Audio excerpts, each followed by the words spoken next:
আল্লাহ খাস করে ওনাকে আল্লাহ জান্নাতুল ফেরদাউস নসিব করেন। কে জিতবে সেখানে নির্বাচনে, এই প্রশ্নটি তিনি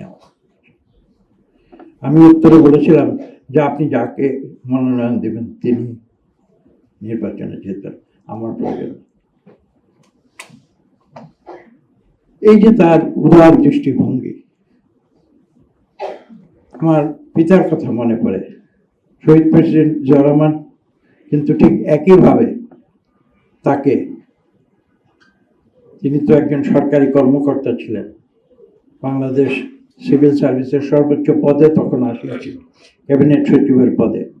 তার চাকরির মেয়াদ তখনও শেষ হয়। ঠিক একইভাবে শহীদ প্রেসিডেন্ট জিয়াউর রহমান তাকে জোর করে ডেকে নিয়ে তাকে মন্ত্রীর পদমর্যাদায় খাদ্য মন্ত্রণালয়ের দায়িত্বে নিযুক্ত করেছিলেন। তা আমার সেই অতীত কথাগুলো আজকে মনে পড়ছে। আমি একটু আগে বলেছি, আমি কি বলবো আমি জানি না, আমি বাকরুদ্ধ।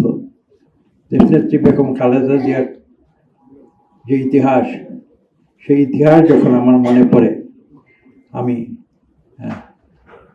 অবাক হয়ে যাই।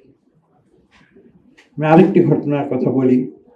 তখন তিনি আমাকে পরিকল্পনা মন্ত্রণালয়ের দায়িত্ব দিয়েছিলেন। আপনারা শুনলে অবাক হয়ে যাবেন।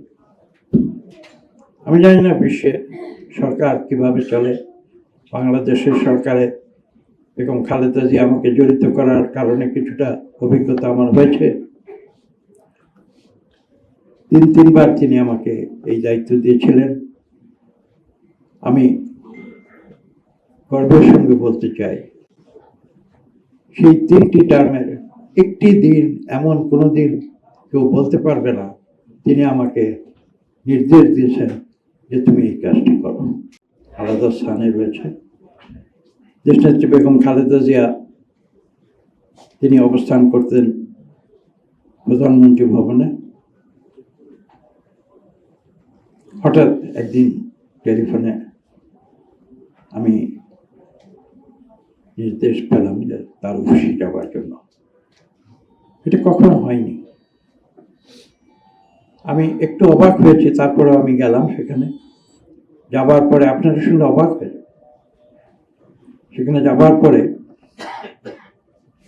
তার কক্ষে ঢুকলাম। সৌজন্য বিনিময়ের পরে তিনি হঠাৎ করে আমাকে কথা বললেন। আমাকে বললেন যে বাংলাদেশ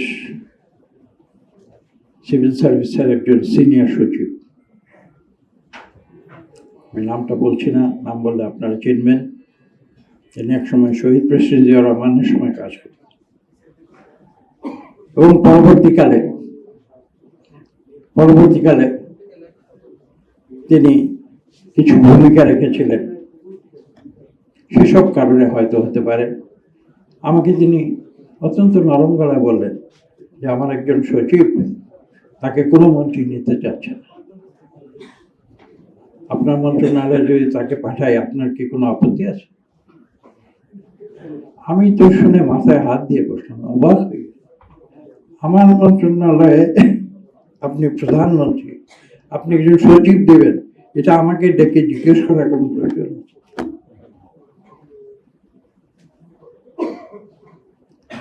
আপনি তাকে এক্ষুনি পাঠিয়ে দিন। আমি গল্পটি বলছি এই কারণে যে দেখুন, এই গল্প থেকে আমার 2টি জিনিস আমি শিক্ষা লাভ করেছি। একটি হচ্ছে, তিনি তো ছিলেন দেশের নেতা, দেশের প্রধানমন্ত্রী। আমি তার মন্ত্রিসভার একজন সদস্য। আপনারা যদি সংবিধান পড়ে দেখেন, মন্ত্রিসভা এমন একটি স্থান যেটা কিন্তু প্রধানমন্ত্রীর ইচ্ছায়। বেগম খালেদা জিয়ার জীবনে অনেক কিছু বলার আছে। আমি একটু আগে বলেছি যে বলে শেষ করতে পারবো না।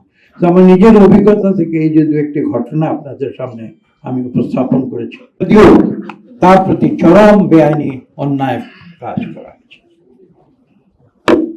ভাবলে অবাক। এবং এ কারণেই আমরা কিন্তু তাকে বলি আপসহীন নেত্রী। আল্লাহ খাস করে ওনাকে আল্লাহ জান্নাতুল ফেরদাউস নসিব করেন। আল্লাহ বেগম খালেদা জিয়া বাংলাদেশের জন্য ওনার জীবনকে উৎসর্গ করে দিয়েছে। ওনাকে জান্নাতুল ফেরদাউস নসিব করেন। আজকের এই অনুষ্ঠানে আল্লাহ যারা আছেন সবাইকে আল্লাহ আপনি কবুল আর মঞ্জুর করেন। সাল্লাল্লাহু তাআলা আলা খায়রি খালকিহি ওয়া নূরি আরশিহি সাইয়্যিদানা মুহাম্মাদিন ওয়া আলা আলিহি ওয়া সাহবিহি আজমাইন। আমিন আমিন আমিন বিরহমাতিকা ইয়া আরহামার রাহিমিন।